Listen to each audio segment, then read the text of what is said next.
Well, you got his statement. What'd he say? Said you had sex with him. Oh, you're shitting me. 4 or 5 times. Where?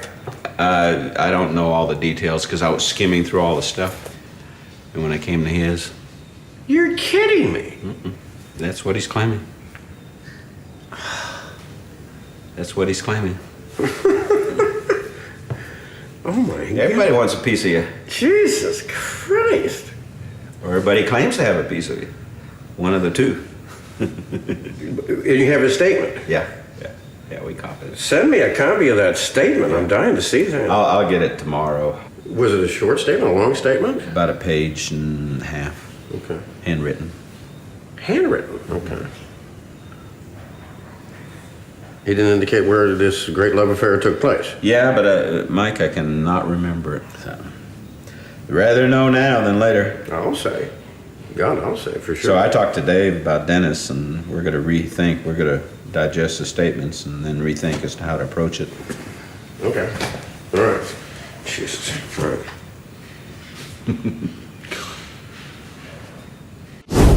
All right, Chase, what do you got? So these movements you see in the beginning of the video, this is what I would call something like target lock. There's a potential threat or threatening information, and he is monitoring it as closely as possible. You can see him tracking the other person here, which I think is his attorney, to make sure he gets as much data as possible before anything happens so he can react to the amount of data or react to what's coming out. There's an immediate rise in vocal pitch. Where? You're kidding me. Which we teach, anybody that teaches deception detection, which doesn't technically exist. We're looking at stress. Anybody that teaches deception detection will talk about this rising vocal pitch thing. I've never seen it outside of a Dennis the Menace episode. I haven't seen it this great of a deviation from baseline. So this is a great rise in vocal pitch example. Yes. And as he's being told, before the whole thing comes out, he's doing what's called the transderivational search, where his eyes are moving back and forth to pull up as many programs that he might need to deal with this as possible. So did I park outside? Was I at a hotel? Did I leave DNA somewhere? Going through as many possible scenarios as he can. And I'm going to leave some of the behavior stuff, but when guilty people are being presented with verbal evidence, they will tend to look away to process what their response is going to be. Innocent people, when presented with verbal evidence or something bad that happened verbally, they're going to lock right on. And they want to know everything that you know.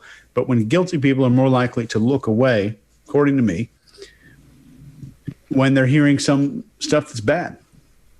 And this face, while shaking his head, is a mirror image at the very end when he's kind of, his lips go together. This is a mirror image of Anthony Weiner and a lot of other people who had kind of got called out before the denials took place. And the reason the denial did not take place right here is that the person doesn't know how much information you've got. That's why you don't see a denial. They want to collect a bunch of data from you before they make a denial. All right, Greg? Yeah, so this guy is a storyteller, and you'll see him throughout these other videos telling stories, a lot of detail, those kinds of things. A couple of things you notice here, he is forced into what I'd refer to as a death spiral of a lie. In the True Crime Workshop, we talk about that. We talk the liar's loop. There has to be a trigger, then you fabricate your information, then you deconflict it in your head, then you pitch it, then you defend it, and that puts you back into deconflict, into the pitch again.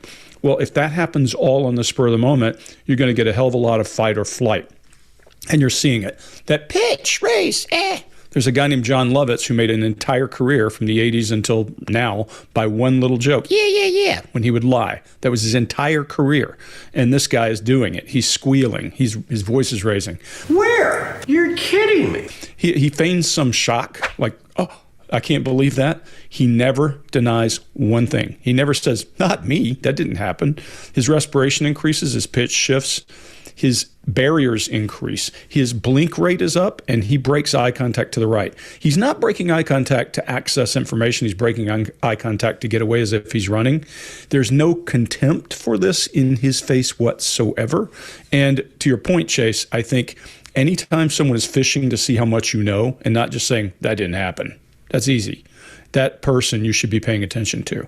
Now, you'll also see, and you're going to find this through the video, his request for approval is brow up in that shrill voice as that thing happens. Mark, what do you got? Yeah, so first of all, just no denial, just as you said there, Greg, right from moment one, you'd either go, well, that just didn't happen. There's no denial. And then, as you say, he starts fishing. It's quite comic, ultimately. It's hard not to laugh throughout that. It's like a strange piece of, to me, amateur dramatics going on. And here's why. The way he goes fishing for information about what might be in this statement is he kind of uses the Chris Voss technique of interrogation, which is just to repeat an element of what's been said before. So there's this idea of, there's a handwritten statement. A statement? And then a little more said about it. I'd like to get hold of that statement. And because we get this repetition of things said, we actually get comedic dialogue. It's why it starts sounding like an episode of Seinfeld, because essentially, if you look at Seinfeld, all it does is to take something that somebody just said before and repeat it with a slightly different intonation on it, which again is the Chris Voss way of interrogating somebody. Not that there's anything wrong with any of that. Probably a great interrogation technique or informational technique, great way to create comedy. But that put together with these two, performers in this strange piece of amateur dramatics, it feels like they've had a number of takes at this one to an extent, maybe not, but very odd. What most comes to mind for me is the tone change on where it took place. There's a whole different tone. The comedic level disappears, and now there's a deep tone there. Send me a copy of that statement. I'm dying to see that. He didn't indicate where this great love affair took place. My guess is that there's a worry that if it took place in a certain area, a certain location, there may be evidence around that, and he wants to know, has he said where this took place? Because if it takes place in a certain place, I'm going to have to really create a good story around this one to get out of it. That's what I got around that. Hey, Scott, let me add one thing back to you, Mark, before you hand it to Scott.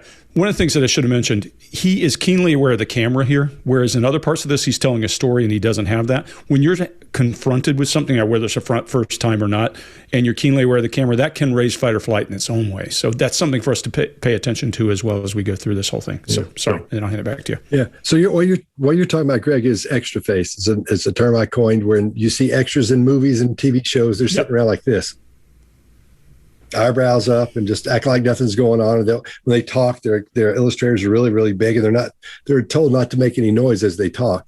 So it's really big. If you'll watch the Kardashians, everybody in that show who's not like one of the stars of the show, sitting around, whether they're in a restaurant or whether one of their friends on the couch, just going. And that's extra face, because you're being you're on film, you're being videoed at that point. So you're trying to put the best part of you forward, and that's the face they make.